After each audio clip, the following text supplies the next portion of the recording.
एक कमेंट आया किसी का और वो पूछ रहे थे कि मेरा HbA1c 5.4 है लेकिन मेरा फास्टिंग 140 है, तो इसका क्या मतलब है, क्या मुझे डायबिटीज़ है? तो आज के वीडियो में इसके बारे में चर्चा करेंगे। नमस्कार दोस्तों, मेरा नाम डॉक्टर अनुपम घोष है। मैं एक डायबिटीज़ कोच हूँ और एक फिटनेस न्यूट्रिशन स्पेशलिस्ट। मैंने आप लोग को बहुत सारे वीडियोस में बता चुका हूँ कि डायबिटीज़ क्या है, प्री डायबिटीज़ क्या है, नॉर्मल रेंज क्या है, डायबिटीज़ को कैसे डायग्नोज करते हैं, इंसुलिन रेजिस्टेंस क्या है, लेकिन फिर भी आपके दिमाग में घुसता नहीं है। आप एक ही चीज़ पे बार बार फोकस करते रहते हैं और वो है fasting blood sugar. Fasting blood sugar से हम कभी भी डायग्नोसिस नहीं करते। रिपीट कर रहा हूँ, फास्टिंग ब्लड शुगर से हम कभी भी डायबिटीज़ डायग्नोसिस नहीं करते हैं। अगर आपकी फास्टिंग ब्लड शुगर 140 है तो इसका मतलब ये नहीं कि आपको डायबिटीज़ है। आपका फास्टिंग ब्लड शुगर 130 भी हो सकता है, 150 भी हो सकता है। इससे कोई मतलब नहीं है कि आपको डायबिटीज़ है या नहीं है। डायबिटीज़ है या नहीं है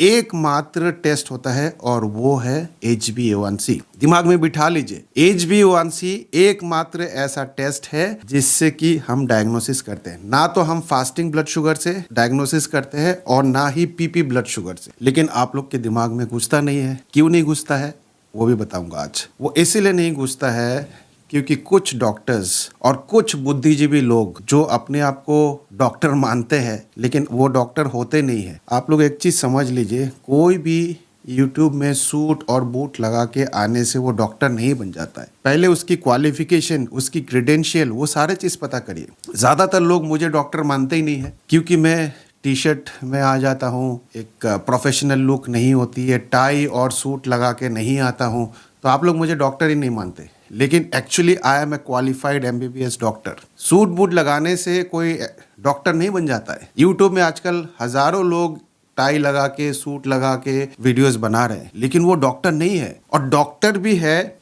तो वो भी उनको नॉलेज नहीं है। ज़्यादातर डॉक्टर को ये भी नॉलेज नहीं है कि डायबिटीज़ किसे कहता है, और जिसकी वजह से आप सारे लोग जो है एक नॉर्मल इंसान होने के बावजूद भी आप लोग परेशान रहते हैं। मेरी खुद की फास्टिंग ब्लड शुगर कभी भी 100 के नीचे नहीं आता है। 100 के नीचे फास्टिंग ब्लड शुगर रखना ज़रूरी नहीं है। 100 के नीचे फास्टिंग ब्लड शुगर रखना ज़रूरी नहीं है। बार बार रिपीट कर रहा हूँ, एक बार और दोहराता हूँ, 100 के नीचे फास्टिंग ब्लड शुगर रखना जरूरी नहीं है। टाइम इन रेंज सबसे इंपॉर्टेंट है। टाइम इन रेंज क्या है? 70 से लेके 180। आपकी ब्लड शुगर चाहे वो फास्टिंग हो, PP हो, रैंडम हो, किसी भी समय हो, 70 से लेके 180 के बीच में अगर आप रख पाते हैं और अगर 100% टाइम अगर आप रख पाते हैं तो आप बहुत हेल्दी इंसान है। आपको कोई नुकसान होने वाला नहीं है। और अगर आपकी HbA1c 5.4 है फिर तो आपको डायबिटीज ही नहीं है, क्योंकि आपको डायबिटीज की परिभाषा ही नहीं समझ में आता है। डायग्नोसिस डायबिटीज की हमेशा HbA1c से ही होता है।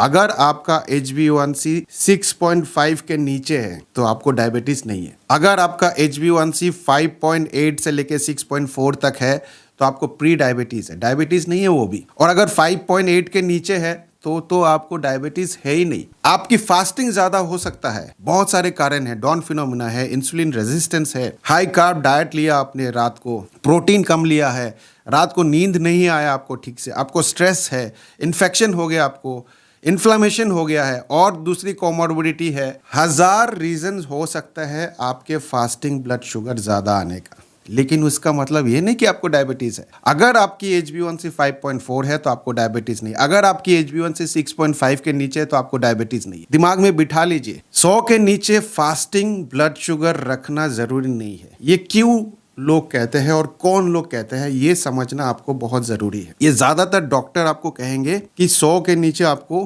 फास्टिंग ब्लड शुगर रखना है। क्यों कहते हैं आपके डॉक्टर? क्योंकि उनको मालूम है कि आप HbA1c तो नॉर्मल रेंज में लेके आ जाओगे, नॉन डायबिटिक रेंज में लेके आ जाओगे, लेकिन ज्यादातर समय ज्यादातर लोग फास्टिंग ब्लड शुगर 100 के नीचे नहीं रख पाएंगे। और जब आप 100 के नीचे फास्टिंग ब्लड शुगर नहीं रख पाओगे तो आप परेशान हो गए, डॉक्टर के पास जाओगे और डॉक्टर आपको दवाई देगा, बोलेगा कि आपकी HbA1c तो नॉर्मल है लेकिन फास्टिंग ब्लड शुगर ज्यादा है, 100 के ऊपर है, 100 के नीचे रखना, नहीं तो कॉम्प्लिकेशन हो जाएगा। घंटा कॉम्प्लिकेशन होगा, घंटा कॉम्प्लिकेशन होगा अगर आपका HbA1c नॉर्मल है और फास्टिंग ब्लड शुगर हाई है, घंटा कॉम्प्लिकेशन होगा। सॉरी मैं इस तरह के लैंग्वेज यूज कर रहा हूं, लेकिन आप लोग के भेजे में घुसता नहीं है, तो इस तरह के लैंग्वेज मुझे अब इस्तेमाल करना पड़ेगा, क्योंकि तभी आपके भेजे में घुसेगा। क्योंकि ज्यादातर मेरे पास इतने कमेंट्स आते हैं, सर मेरी HbA1c तो नॉर्मल है, फास्टिंग 100 के नीचे नहीं कर पा रहा हूं। नहीं करना है, जरूरी नहीं है। ये कौन लोग आप लोग को बताते हैं? एक तो डॉक्टर मैंने बताया, क्योंकि वो जिंदगी भर आपको दवाई खिलाना चाहते हैं,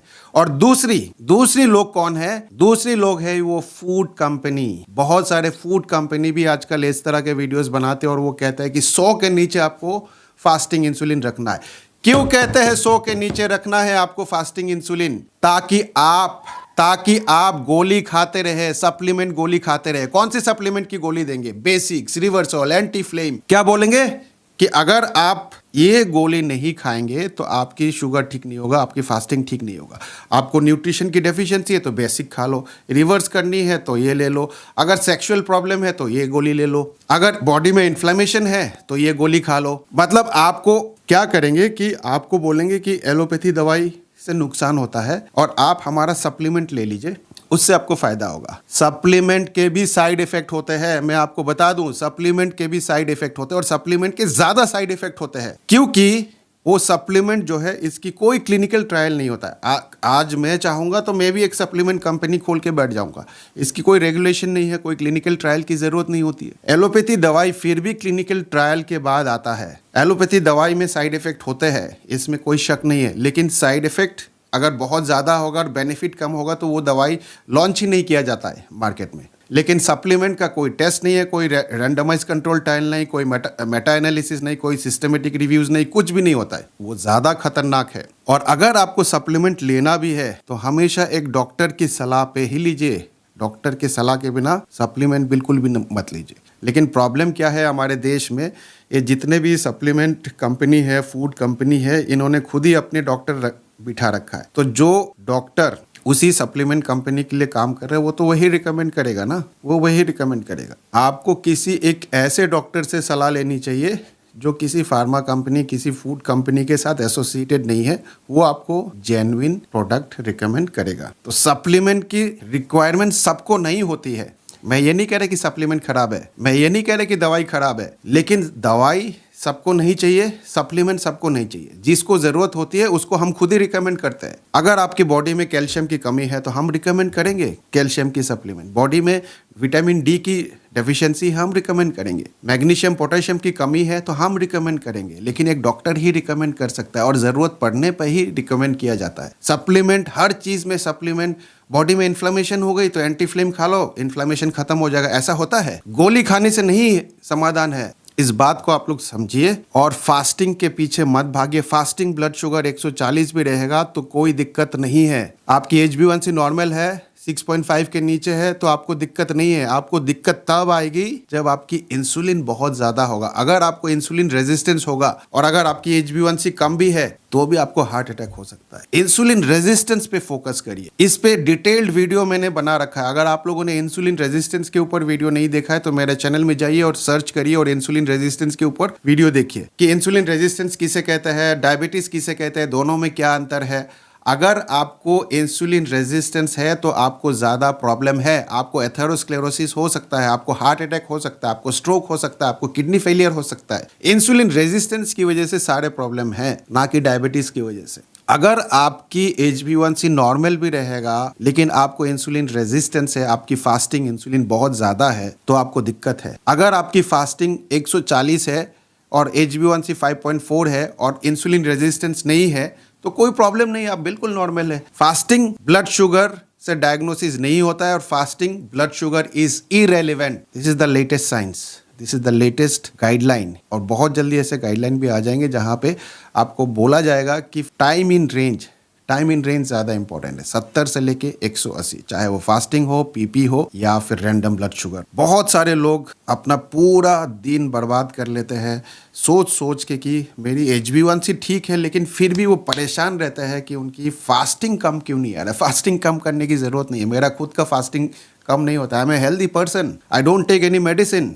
मुझे मेडिसिन की ज़रूरत नहीं है, कोई सप्लीमेंट की ज़रूरत नहीं है। मेरी फास्टिंग 110, 120, 125, 140 तक भी आता है। मेरा खुद का आता है 140, 145 फास्टिंग, लेकिन मेरा पीपी ठीक रहता है। मेरा HbA1c 6.5 के नीचे है। तो इस वीडियो को शेयर करिए, हर किसी तक ये वीडियो ज़रूर पहुंचाइएगा।